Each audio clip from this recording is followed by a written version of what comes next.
Nisha stood in front of her closet with the same defeated sigh she had let out every morning for the past year.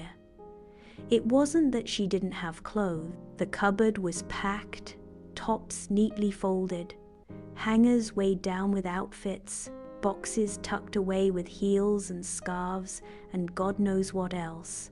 Yet every morning, as she slid the door open, she found nothing that felt like her. College dresses from a decade ago, jeans that had been faithful companions once, now reduced to mocking her curves from the back of the shelf, crisp shirts she had saved for serious career days that never quite arrived. And then there were the hopeful pieces, the someday pile. Someday when she'd lose weight, someday when they travel again, someday when she felt more confident, more visible, more herself. But that someday had never come, and today, standing there in her faded t-shirt and tied-up bun, she felt the exhaustion in her bones. It was a Sunday. The kids were at their nanny's place for the weekend, and her husband, Samir, had gone for a cricket match with old college friends. She was alone at home. Rare, golden silence. And maybe that's why it happened. She snapped. No drama, no loud music, no cinematic rage, just a quiet, determined exhale as she pulled every single item out of her closet. Tops, tunics, leggings, jeans, dresses, skirts, saris, Curtis, belts, bags, shoes she hadn't worn in 6 years.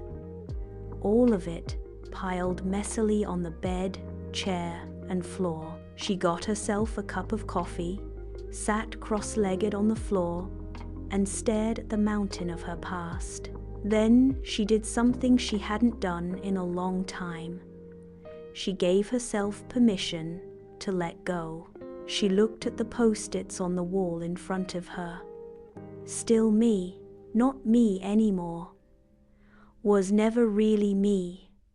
One by one she began. The black dress she wore on her first date with Samir, it went into not me anymore. Not because the memory hurt, but because she had changed since then. The girl in that dress had been hopeful, flirty, wide-eyed. Nisha was still her in parts, but the dress didn't fit her now physically or emotionally. A sleeveless orange top, that one made her roll her eyes. Why did I ever buy this? Neon was never me. Straight into never really me. Then she paused at a red dress, fitted, satiny, once her favorite. She held it gently, pressing the fabric to her cheek. It smelled like old perfume and forgotten freedom. Her eyes welled up, not for the dress, but for the woman who used to wear it without overthinking, who didn't second guess her arms, her belly, her smile, who didn't carry guilt for choosing herself. That woman had slowly faded into the background of routines and responsibilities. Between school PTMs, Zoom calls, family WhatsApp groups, and making sure everyone else was okay, she had stopped checking in with herself. The room grew dim as the afternoon sun gave way to early evening. The bed was now divided into the 3 piles, and her mind felt strangely lighter. There was no need for dramatic reinvention. She wasn't chasing a makeover. She just wanted a version of herself that felt honest. She kept her soft, oversized curtie, the one she always reached for when the world felt too heavy.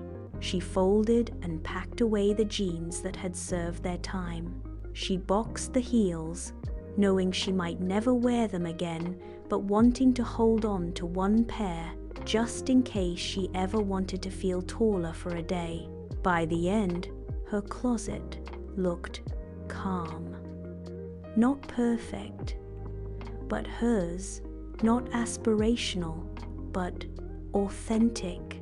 That night, when Sammy returned, he peeked into the room.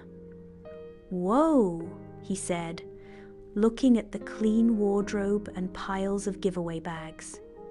"Are we moving?" Nisha chuckled. "Nope, just editing." He raised an eyebrow.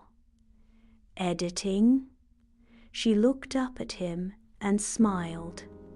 "My life, a little, starting with my clothes." She didn't explain further. She didn't need to, because something had shifted that day, quietly, deeply. She hadn't just cleaned a cupboard. She had confronted old stories, mourned forgotten versions of herself, and reintroduced herself to the woman she had become. Softer, wiser, scarred in places, but real. And real, Nisha had decided, was a beautiful place to be.